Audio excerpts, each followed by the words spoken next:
Hi, I'm Dr. Marc, and I'm a voice teacher and stage director. Whether you're a professional pop or rock star that's wanting to take your performance to a next level, or you're just interested in making your car singing or shower singing easier and more comfortable and fun, I can help you get there. I'll start doing that today by reacting to and teaching you singing and performing tips that we can learn from the top performers around the world. Let's learn from Forestella singing Bohemian Rhapsody on Immortal Songs 2. Here we go. Is this the real life? Is this just fantasy? Caught in a landslide, no escape from reality. Open your eyes, look up to the skies and see.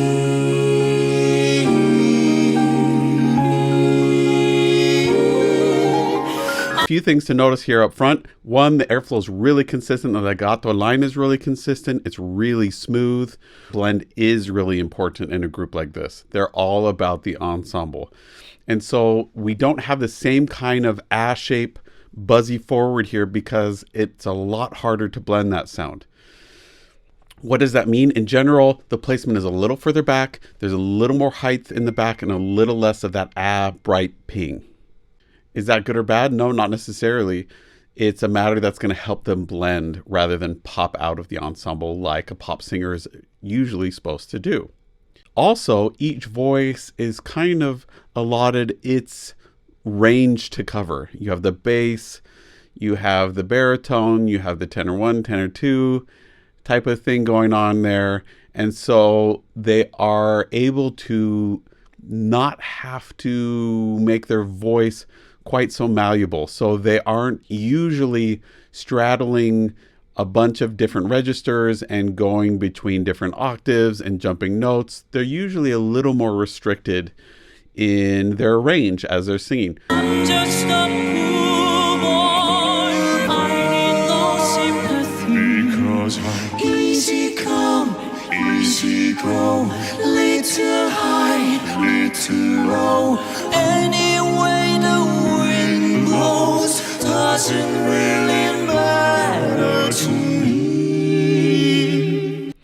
Lower voice, when it's wanting to pop out, and it's really hard for the lower voice to pop out because it's frequency, we perceive higher notes as more important. They grab our attention more. They seem louder to us and more present even when they're not.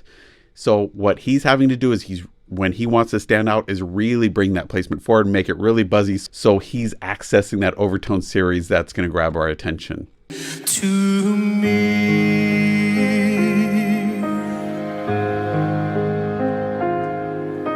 Mama just killed a man, put a gun against his head, pulled my trigger, now he's dead. Wow, what a glorious, beautiful, easy, free, high voice. Mama,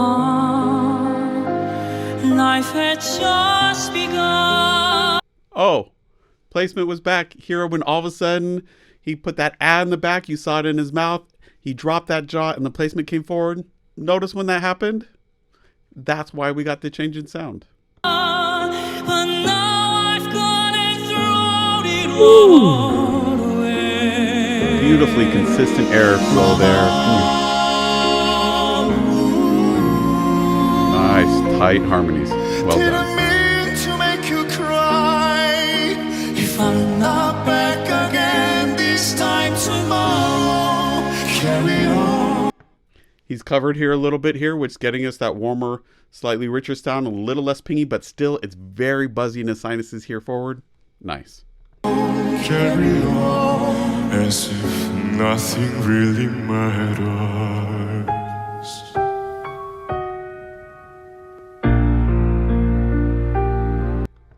Notice how in that bass, that larynx is staying relatively low and stable. That's not a product of pitch. It's a product of getting that warmer, richer sound. So one thing you can do today is to learn to sing with this larynx in a relatively stable position so that it's not going up and down based on the pitch, but that you're able to keep it consistent on its sound. Yo!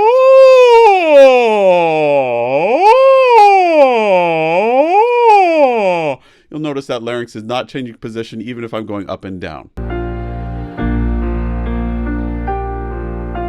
Too late, my time is gone.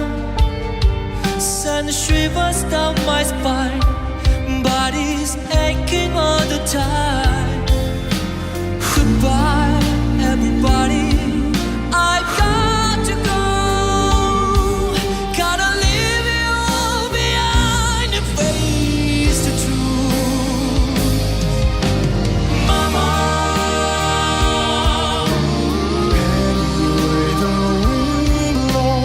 I don't wanna die. Sometimes wish I never been born at all.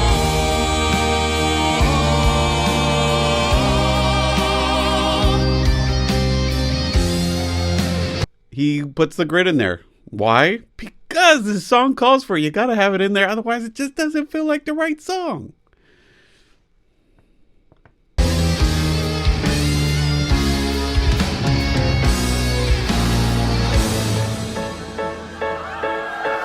I see a little silhouette of a man. Scaramouche, wheel through the fandango. Sunderland to lightning, very, very frightening me. Galileo, Galileo, Galileo, Figaro. I'm just a poor boy, nobody loves me. He's just a poor boy from a poor family, sparing his life from this monstrosity. Yeah. Yeah. Easy come, easy go, will you let me go? Bismillah, no, we will not let you go. Let it go. Bismillah, we will not let you go. Let it go. Bismillah, we will not let you go. Let me go. We will not let you go. Let me go. We will not let you go. Let me go. No. Really expressive both in their bodies and their voice and what they're doing. Harmonies are really tight. Vocally, it's right on the money with both the different varieties of sounds and colors. We kind of get this operatic sound that really contrasts with this brighter, higher sound, which really gives us this dialogue feeling, even when we're going between one voice and two, talking back and forth. I think what I would like just a little bit more of is a little less accuracy, a little bit more wildness, a little bit more abandon in it. Easier said than done. Of all things on stage, that's really hard, especially for a group like this that is obviously so trained, so focused on being controlled and right in the center of things and right in sync, keeping the harmonies tight. That all takes a lot of really attentive behavior and practice. So in a moment like this where we really want them just to kind of let go and not worry about it for a second, yeah. That's easier said than done. And they really are doing a wonderful job here. You can see in their bodies, you can see that they're really going for it. I would just like a little bit less preciousness. Have it be just a little more raw in this moment, a little more desperate. But that's the stage director side of me. Oh, mamma mia, mamma mia, mamma mia, let me go. There's a very for the side for me, for me, for me.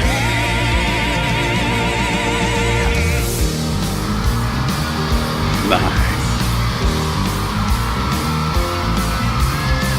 So you think you can sell me as high?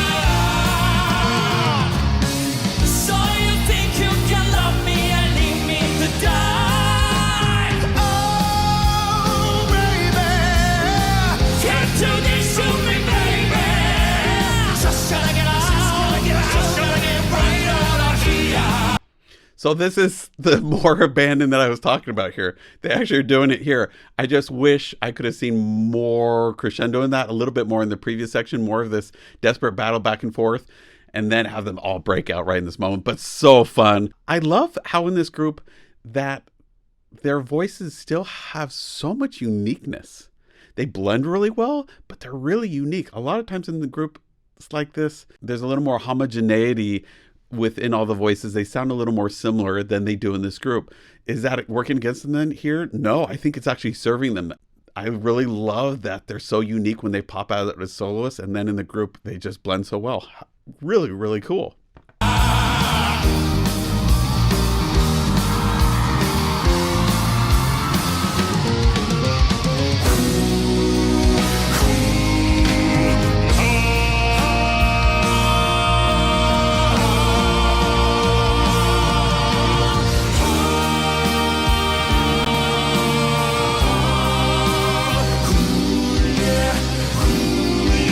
Notice how expressive they are with the tongue and the teeth and releasing that mouth. It's getting us that really rich overtone series, that really rich sound that's so expressive. You can't quite get that really expressive, unique sound without really doing that work there. Love it.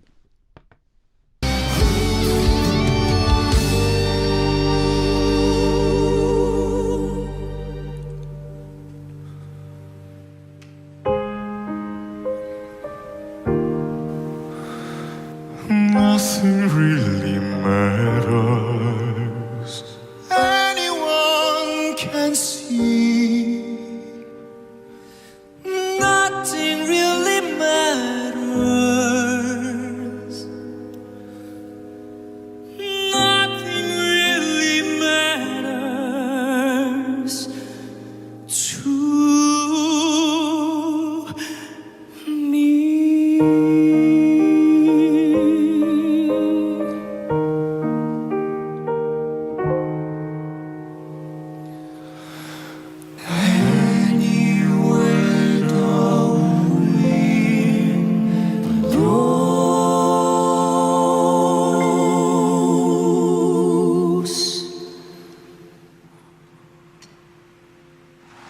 Okay, exceptional performance. Absolutely loved it. I'm really surprised by what my attention is drawn to in this performance, though.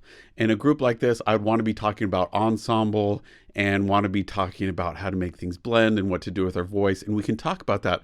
But what really drew my attention in this, that we mentioned just a second ago, is how unique each of these voices are. How much they're just making sound that is easy. They aren't really trying to manufacture and make a certain sound other than creating sound that's easy for their voice.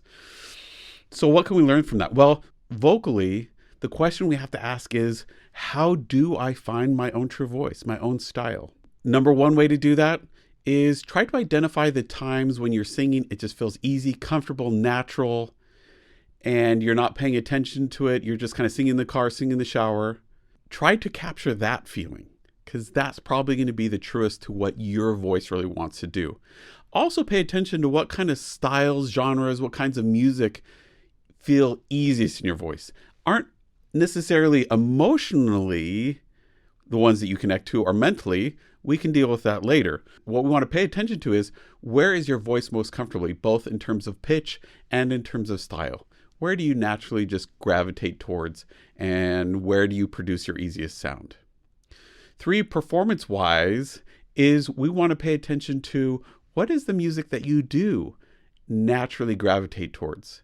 What is the music that lets you just forget about all the technical stuff, that lets you just kind of go into having fun, playful mode, that makes you just want to get up and sing and perform and do whatever you want to do, even if it's just in your own bedroom, that makes you want to grab your hairbrush and use it as a mic and jump up on your bed? What is the type of music that makes you do that? Then we want to use those things as the home base to then be able to move out to other styles and genres and still be able to use our own voice. If you want a voice lesson, a performance coaching, or want me to work with you or your group to help you sing easier or perform at a consistently higher level, book a time with me at mrperformingartsstudio.com. I look forward to working with you online.